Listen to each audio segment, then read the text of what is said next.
Welcome to the Manufacturing Masters Podcast with your host, Allison DeFord. What if I asked you, of all of your dealer network, what percentage of them are the highest performers? Would you say 10%? If so, you're about average. Would you say 15 to 20%? Then you're on the high side, my friend, and doing a great job. And if you find yourself below 10%, this episode is for you. And really for anybody who wants to double their high-performing distributors with a better system. We are going to talk to Manufacturing Masters expert Tom Paul today. He is the founder of BAM, a software solution that is helping manufacturers like you do exactly what we're talking about with mobile and digital technology. And that's ongoing training and support for your distributor and dealer network. No more calling them lazy, no more excuses. This conversation today is going to help you turn your distributors and dealers into consultants for your brand instead of just order takers.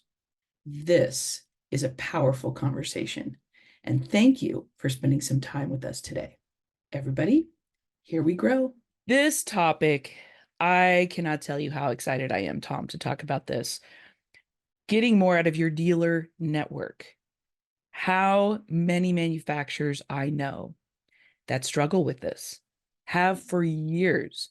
And so I am so excited for you to join us today because you are not only just a wonderful orator, but you have so much practical knowledge and wisdom and really frameworks to share. So thank you so much for joining me. And I can't wait to dig in. Thanks, Allison. Yeah, I appreciate being here. Thanks for having me on. It's great. Well, I want to start off with you. When we talk about, let's start with nomenclature, right?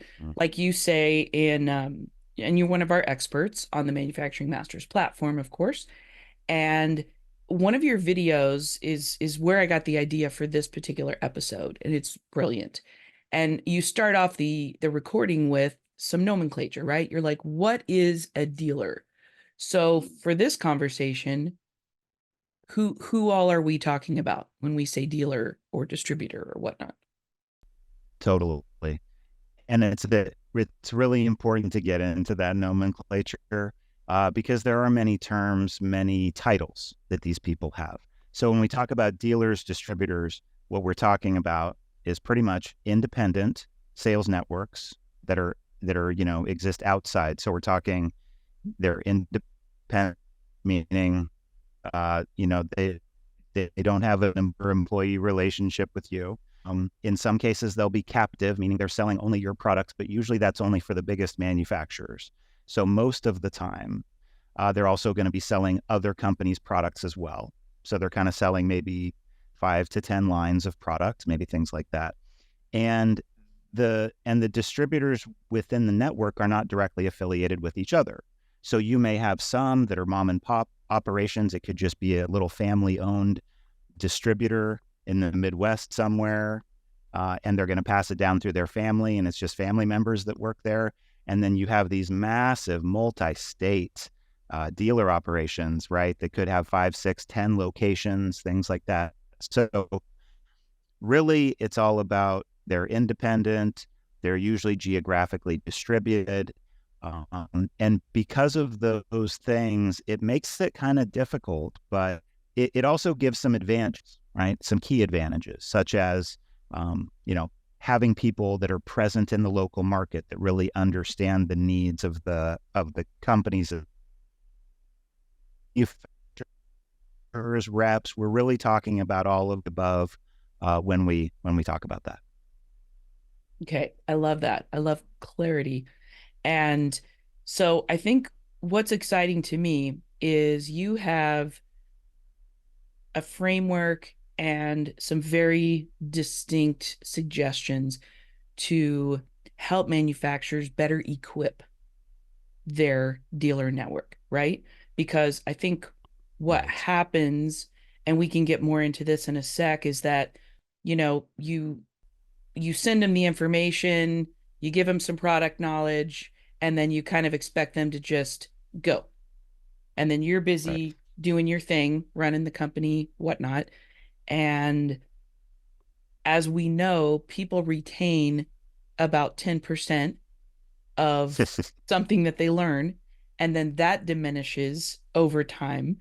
So I love your recommendations, again, which we're going to dive into in a second, but of reinforcing, and reinforcing. So it's not just a one hit wonder.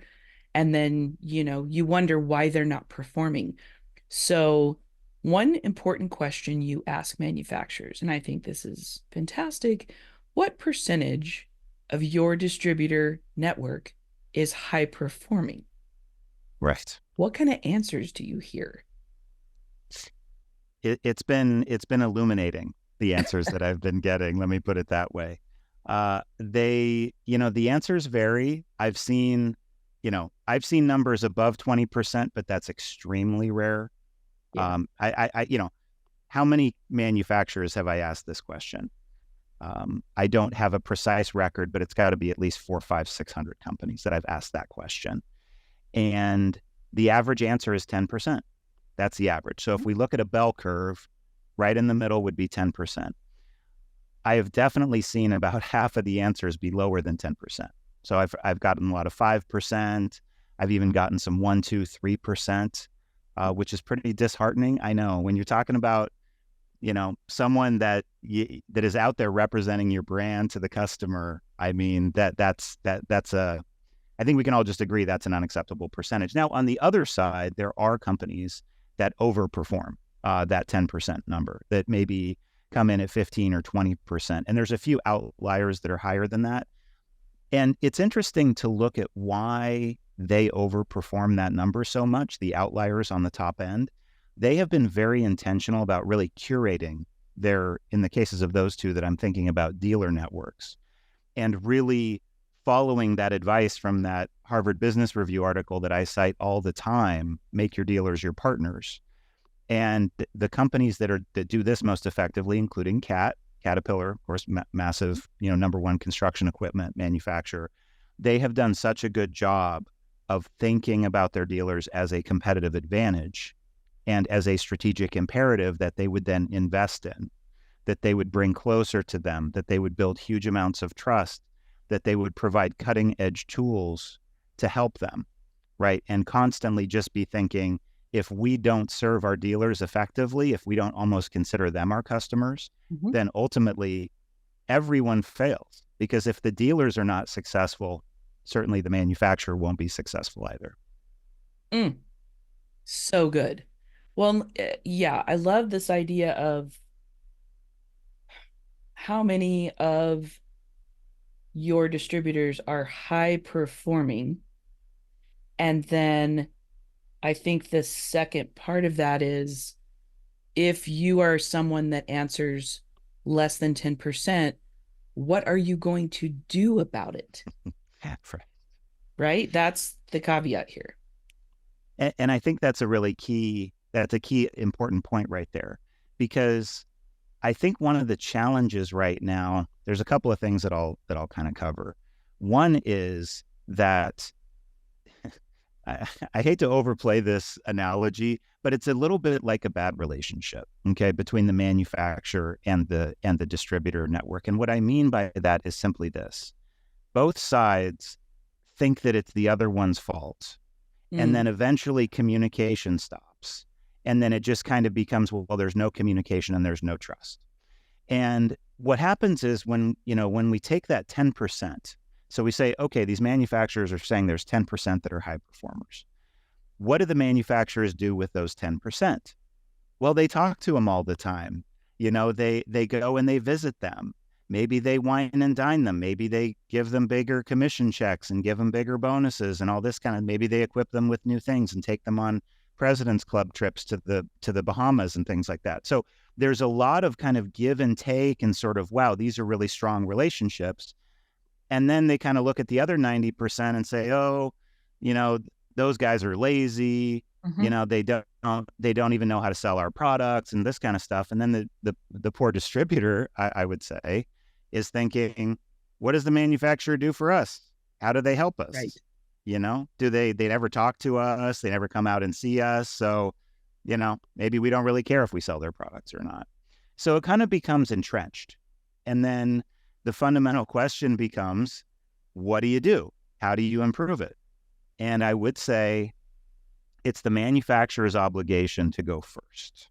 So if that relationship is dysfunctional, the manufacturer is the one who makes the product.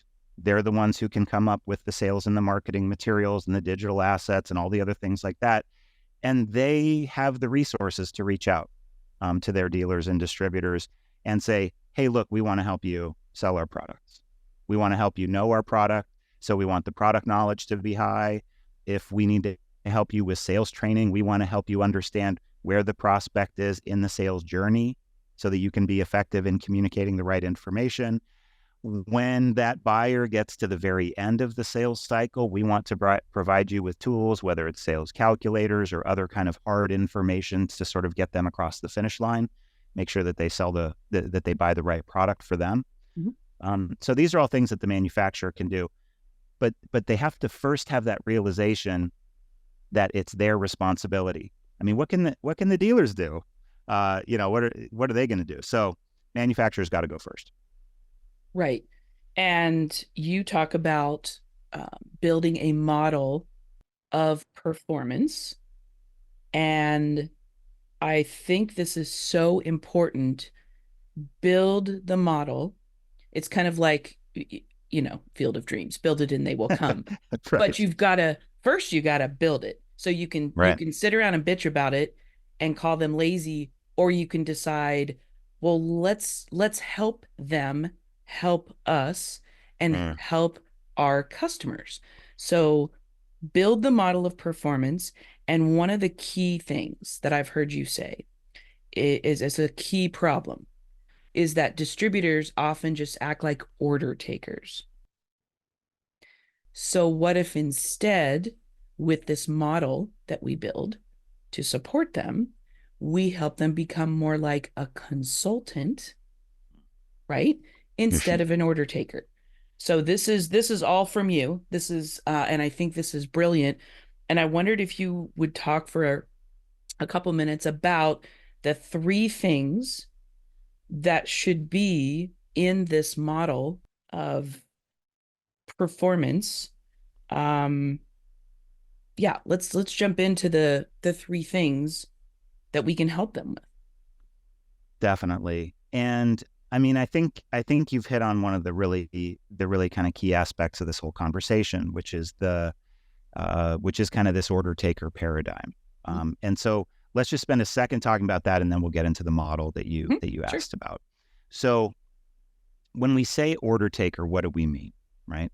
When we say order taker, what we're talking about is let's just say a buyer. So this could be a buyer of industrial equipment, or it could be a general contractor or whoever it is going in and talking with a distributor or a dealer. And because of the internet and because of available information, has a lot of information about products and comes in. And so if the rep that this buyer is talking to doesn't know the product super well, and maybe just knows that they're comfortable selling 1 or 2 specific products, that they can make a quick commission, they don't have to work too hard. So the buyer comes in, says, hey, I'm interested in this piece of equipment. And it kind of sets itself up for the rep to act like an order taker, right? And say, okay, well, it seems like you know what you want. Let me get the order form and we can get the order placed for you. So that's kind of what we're talking about, is like not a lot of questions, not a lot of interaction with the buyer, just more of a, hey, you come in, you know what you want, I'll get the order form. So in order to move from that to the word you said, kind of more like a consultant type of a selling model, there's really 3 basic core aspects of that we have uncovered. And there will be additional things on top of this based on the specific manufacturer that you represent and your specific type of dealer or distributorship. But there's three core things. The first one is product knowledge. And it's one of the things when I ask manufacturers, okay, why aren't, when you say that your distributors are not high performing, what do you mean? There's two things that they say usually. And the first thing is they say, well, they don't know our products well enough. So their product knowledge is not up to the level where they can really be consultative strategic advisors to the buyers. Okay. So the first issue is product knowledge, where the model today is the rep only knows a couple of products that are relatively easy to sell and just doesn't know the full depth and breadth of the product line. So we got to solve that. So that's the first part of the model. Second part of the model is, how they say amateur salespeople push information and professional salespeople ask good questions. So that's what we want, right? We don't want the rep to just be saying, hey, okay, here's a couple of specs. Let me give you the spec sheet. We want them to ask questions. Can you tell me more about the particular job that you need done? What kind of job site are you working on? If you're digging into the ground, what kind of material are you digging through? And so on and so forth. So asking good questions to build the information upon which that you can then make the recommendation. And then thirdly, which is kind of like the top of the ladder, is the ability to deliver insight.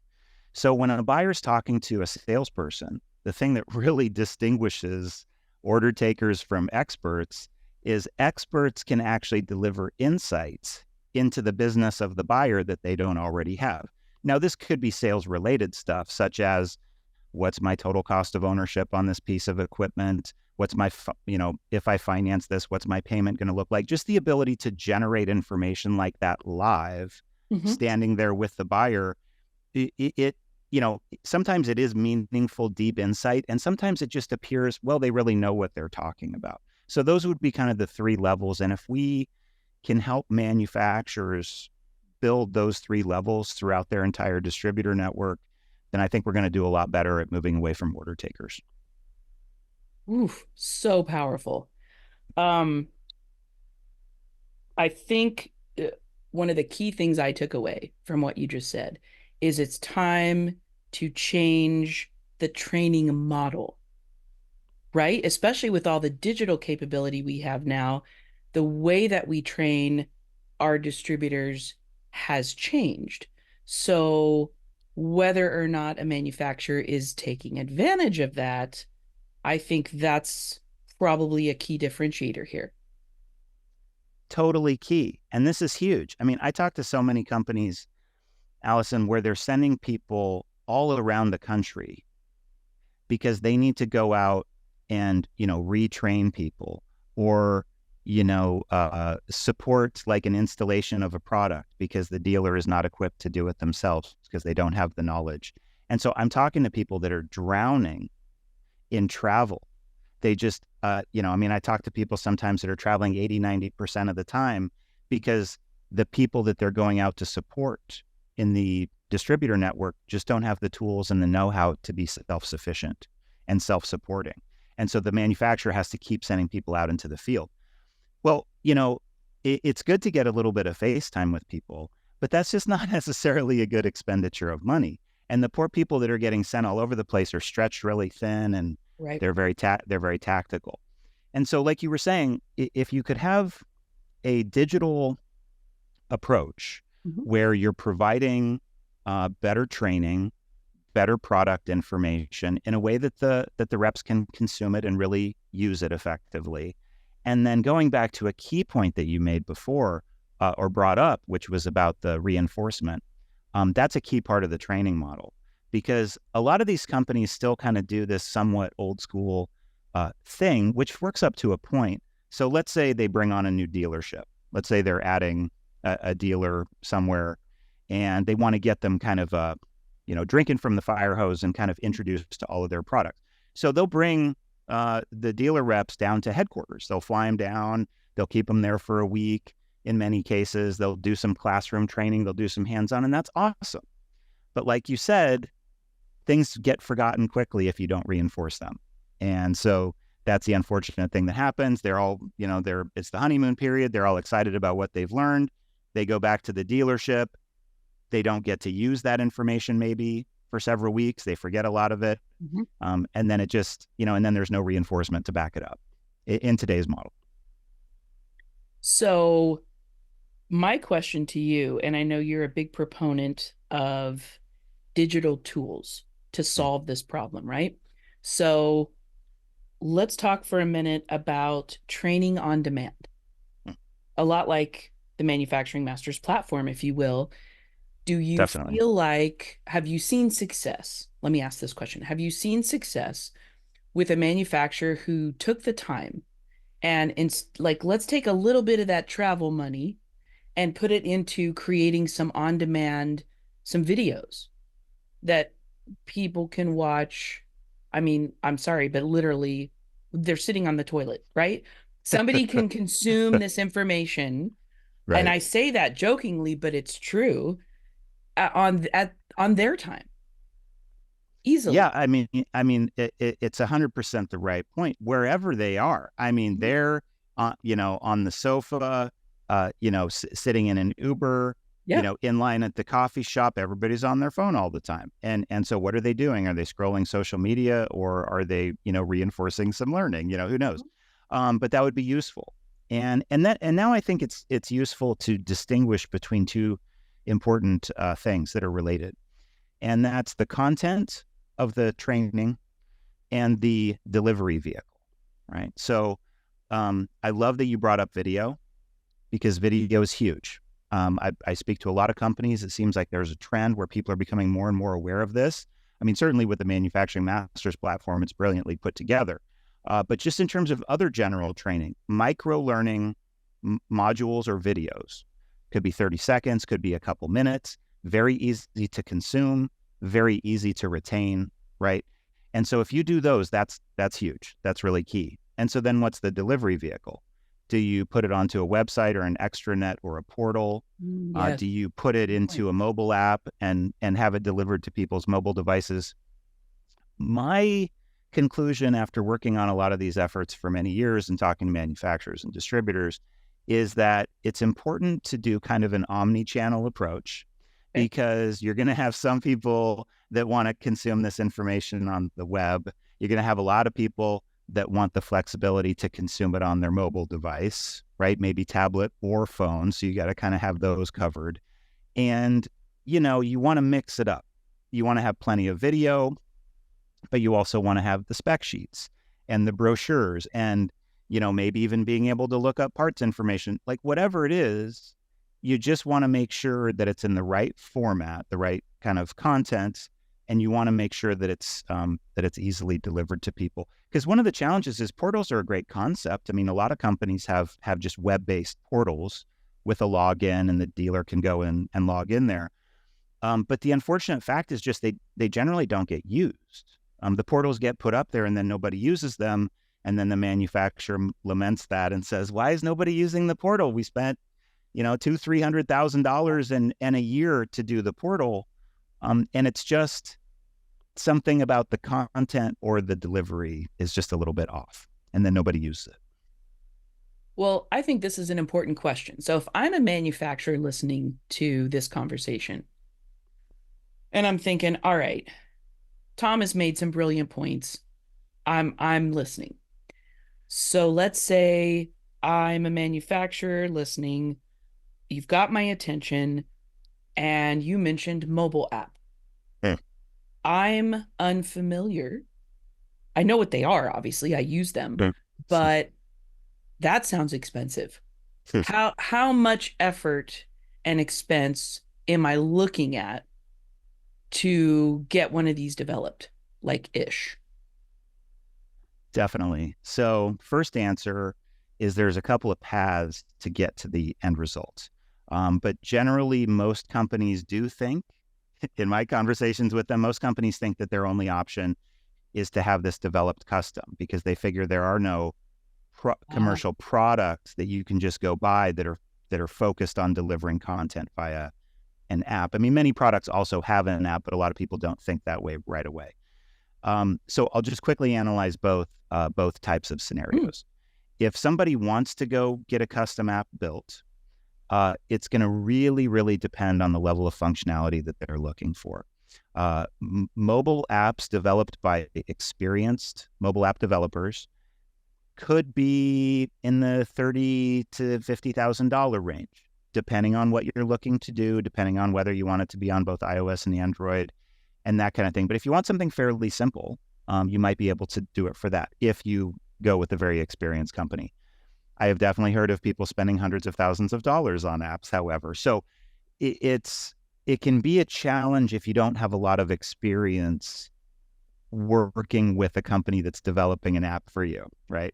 It's like if somebody wants to go and try to build a house for the first time, you don't know what you don't know. Probably Right. by the time you build your third or fourth house, you're pretty good. So if you just go out and say, hey, it seems like building an app wouldn't be a problem, let's just go build an app, it'll probably be 2 to 3 times more expensive, take 2 to 3 times as long as you think it will.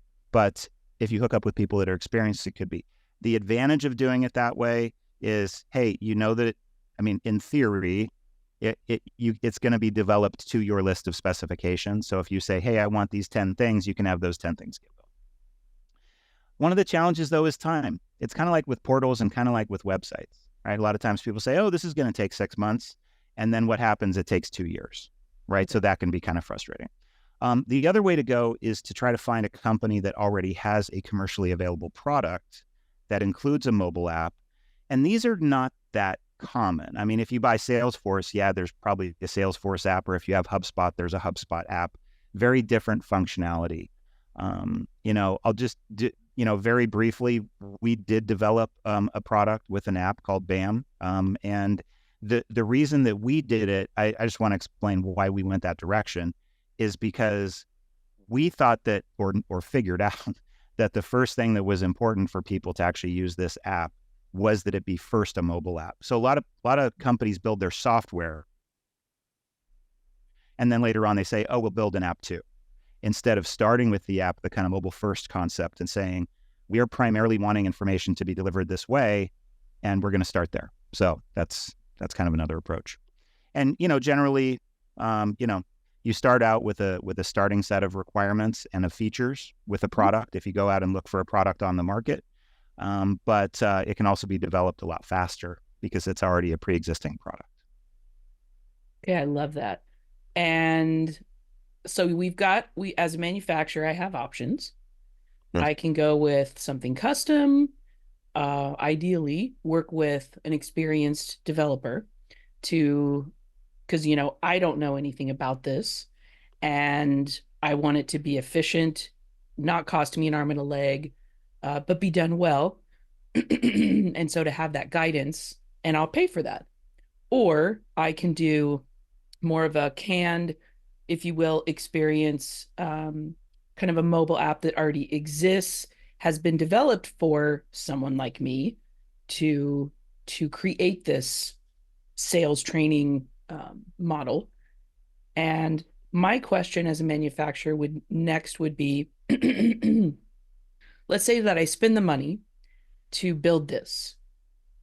Do you see any value in, like, how do I get people to use it?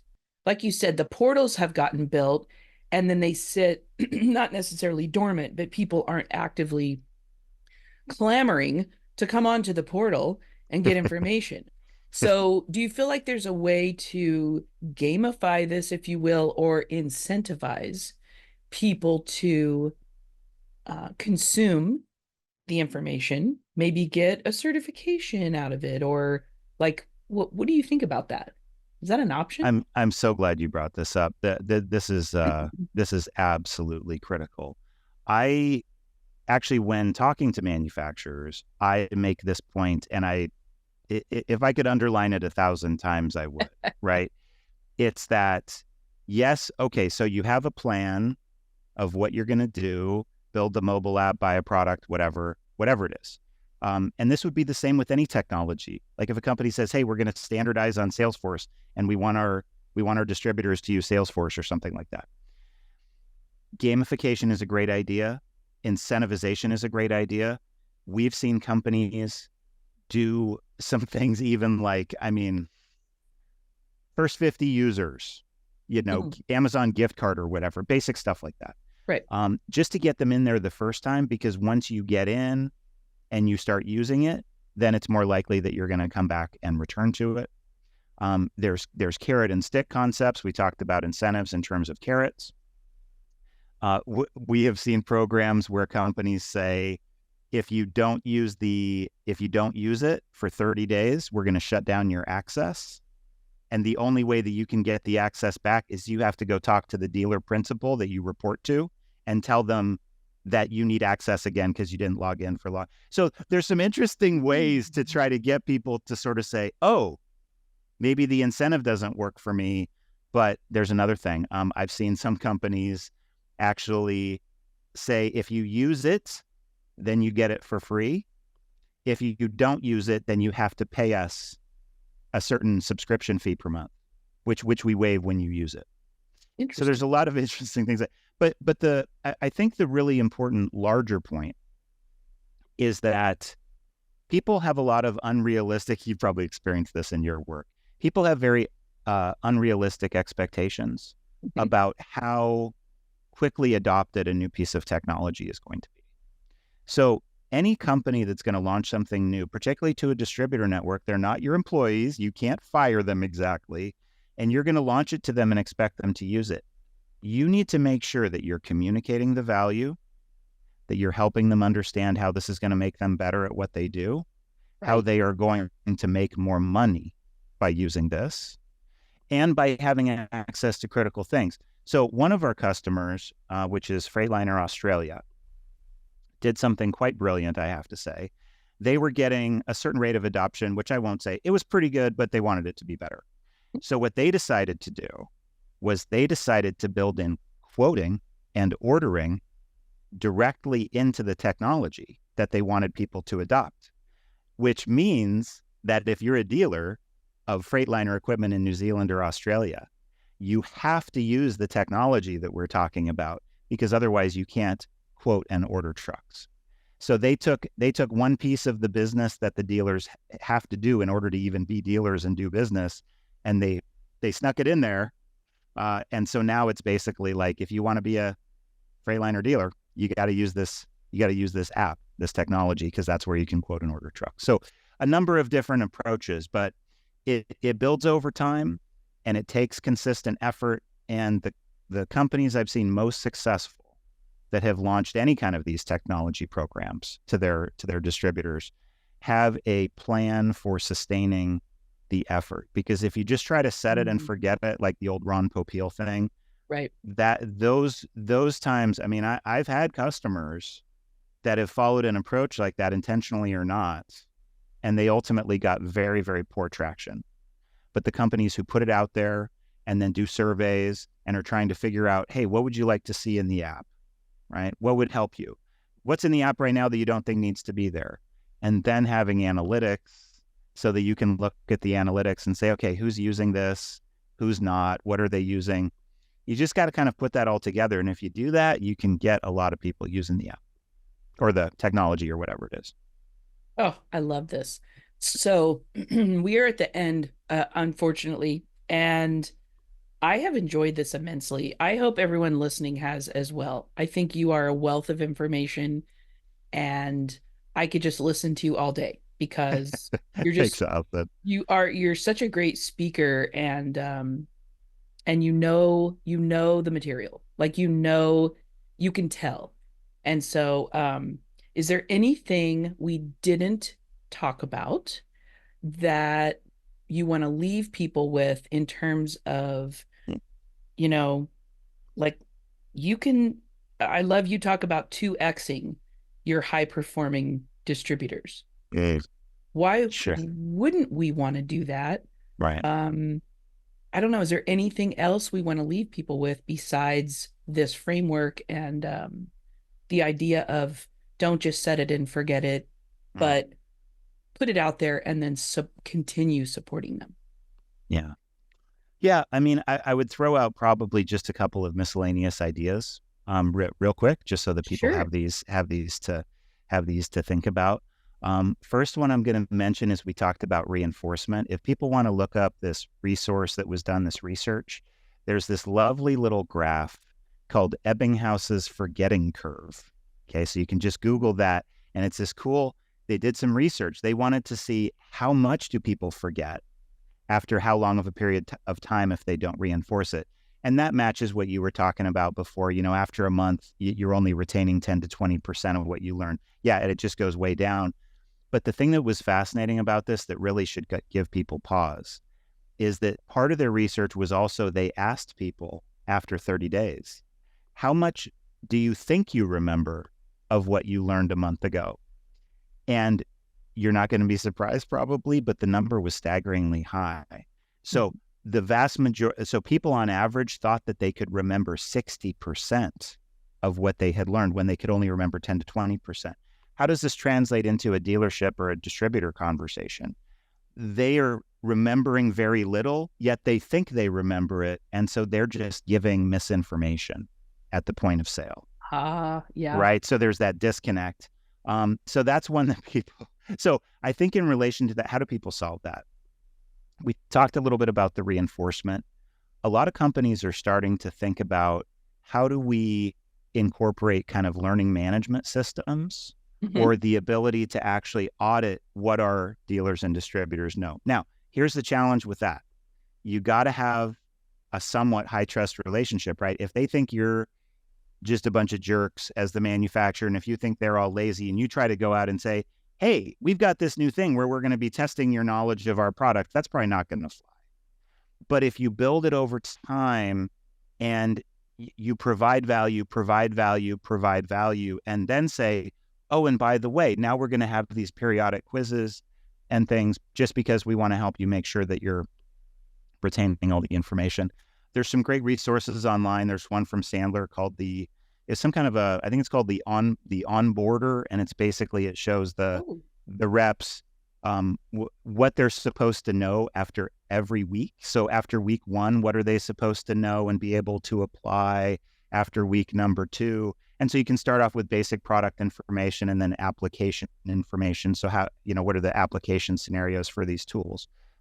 So I just think that's kind of one area that people should be thinking about, because even if you improve the product information that's going out, if you don't have some mechanism, at least some mechanism of figuring out, well, what are they actually studying and what are they actually knowing, right? You can try to correlate it to sales numbers, but sometimes that can be a little bit of a sketchy correlation. So yeah, it'd be good to have some kind of a testing paradigm there. And I mean, that's probably, the one other thing I would say that's related is it's really important, particularly when you're bringing on new reps. I would say that this is actually, if I was to give somebody, hey, this is the slam dunk return on your investment opportunity, right? It's with new reps. So I know some networks are relatively small and everybody's been doing it for 30 years. Okay, that network doesn't have a lot of change. But I talk to a lot of companies that have maybe, let's say, several hundred people in their entire extended sales network, and they might be turning over 20, 50, even 100 reps a year, because these people come in, if they're not successful, they leave quickly. So there's a problem with retention. And if you can focus, if you only focus on the new reps coming into your network every year, and you said, how do we get them prepared? How do we get them up to speed in half the time? How do we prepare them to have those conversations?